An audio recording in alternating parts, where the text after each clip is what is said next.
বিসমিল্লাহির রহমানির রহিম। প্রাণপ্রিয় শিক্ষার্থী বন্ধুরা, আশা করি তোমরা ভালো আছো। তোমাদের যাদের বার্ষিক পরীক্ষা শুরু হয়েছে, আশা করি তোমাদের পরীক্ষা ভালো যাচ্ছে। সামনে ইংরেজি দ্বিতীয় পত্র পরীক্ষা।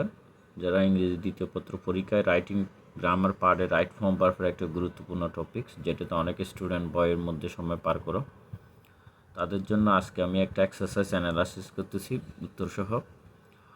আশা করি ভিডিওটা তোমাদের জন্য, যাদের রাইট ফর্মের দুর্বলতা, তাদের জন্য সহায়ক হবে। তোমরা ভিডিওটি দেখার জন্য অনুরোধ রইল। ভিডিওটি দেখার সময় তোমরা নোট খাতা নিয়ে বসবা, গুরুত্বপূর্ণ কথাগুলো নোট করবা, এবং কেউ যদি কোনো কিছু না বোঝে তো কমেন্ট বক্সে আমাকে জানাবা। আমি চেষ্টা করবো উত্তর দিয়ে সহায়তা করার জন্য। এখানে তোমাদের পরীক্ষার মধ্যে একটা প্রেসেস আকারে 5টা শূন্যস্থান থাকবে, এবং তোমাদের জন্য একটা মজার বিষয় হলো তোমাদের কোন ভার্বটি বলবে সেটা ব্যাকেটে দেওয়া থাকে। শুধুমাত্র ফর্মটা, কারেক্ট ফর্মটাই রাইট ফর্ম ভার্বের মধ্যে বসাতে হবে। রাইট ফর্ম ভার্ব অ্যানালাইসিস করার ক্ষেত্রে তোমাকে যে বিষয়টা, কয়েকটা বিষয় মনে রাখতে হবে, সেটা হলো তোমাকে সাবজেক্টটা দেখতে হবে।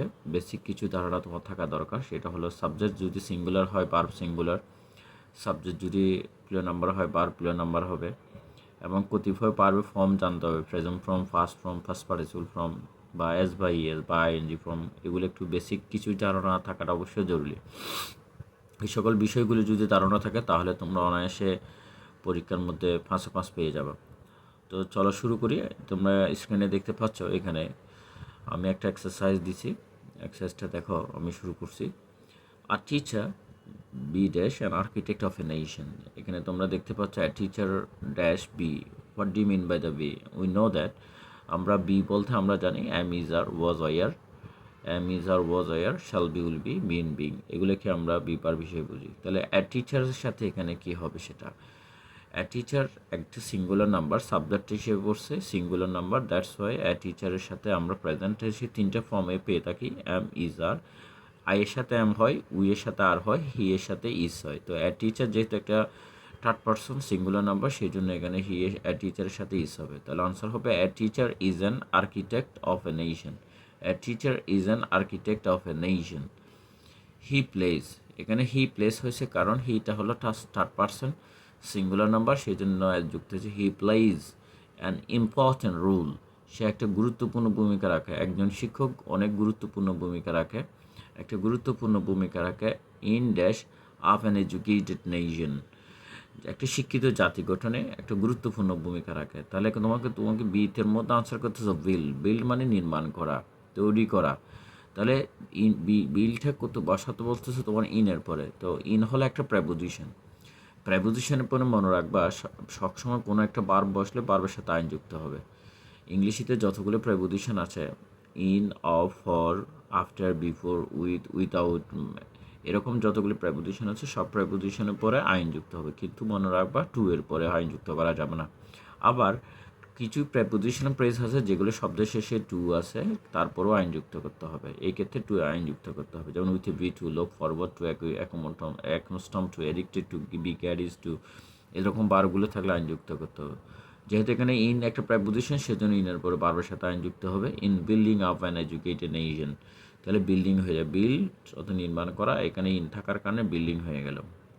দেন হি ডিসপেলস, সে দূর করে। হি থার্ড পারসন হওয়ার কারণে ডিসপেল বার্বের সাথে যুক্ত, সে দূরীভূত করে দ্য ডার্কনেস অফ ইগনোরেন্স, অজ্ঞতা অন্ধকার, from the lard of a nation, অনেকগুলো জাতির মধ্যে থেকে। While speaking in the class, সে যখনই ক্লাসে কথা বলে, এখানে একটা রুলস আছে ওয়াইল।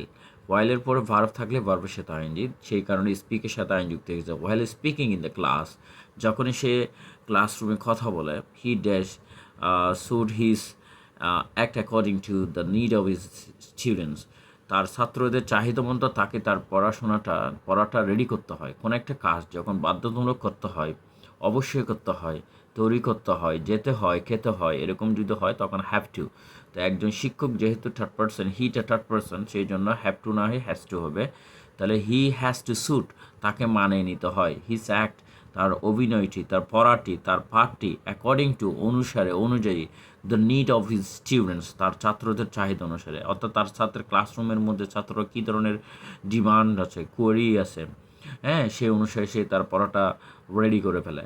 And he is able to hold the attention, সে ধারণ করতে সক্ষম, হি ইজ এবল টু শব্দের অর্থ হচ্ছে সক্ষম হওয়া, টু হোল্ড ধারণ করতে, ধরতে, the attention of the students, সে তার ছাত্রদের চাহিদাটা মনোযোগ আকর্ষণ করতে সক্ষম, হ্যাঁ, দৃষ্টি আকর্ষণ করতে সক্ষম।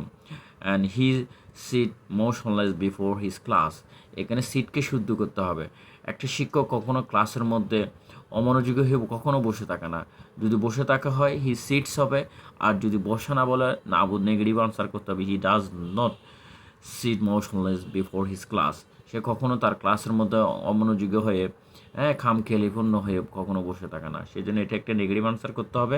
যেহেতু হিটা থার্ড পার্সন, সেই জন্য ডু নট না হয়ে ডাস নট হবে, does not, do not, does not, did not, এদের পরে B1 হবে।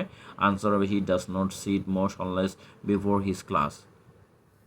And finally, he usually make his lesson interesting, সে তার পড়াটি সচরাচর আকর্ষণীয় করে। তাহলে এখানে একটি ইউজুয়ালি আছে, মেকের আগে ইউজুয়ালি আছে। কোনো একটি সেন্টেন্সে usually, daily, normally, sometime, occasionally, frequently, generally, এই ধরনের ওয়ার্ডগুলো যদি পাও তখন it will be the present indefinite tense, I mean present simple. তো প্রেজেন্ট সিম্পল হচ্ছে ভাইয়া সাবজেক্টের পরে বারবার প্রেজেন্ট ফর্ম হবে, সাবজেক্ট যদি থার্ড পারসন সিঙ্গুলার নাম্বার হয় বারবার সাথে এস বাই যুক্ত হতো। যেহেতু এখানে he subject, he subject third person singular number, সেই জন্য মেকের সাথে এস যুক্ত করতে হয়। হি usually make his lesson interesting. এভাবে করে তোমাকে বাসার মধ্যে প্র্যাকটিস করতে হবে। প্র্যাকটিস করলে তুমি অনেক দূর এগিয়ে যেতে পারবা। থ্যাংক ইউ ভিডিওটি দেখার জন্য। যদি ভালো লাগে থাকে কমেন্ট করে জানাবা। সাথে থাকার জন্য ধন্যবাদ। আসসালামু আলাইকুম রহমতুল্লাহ।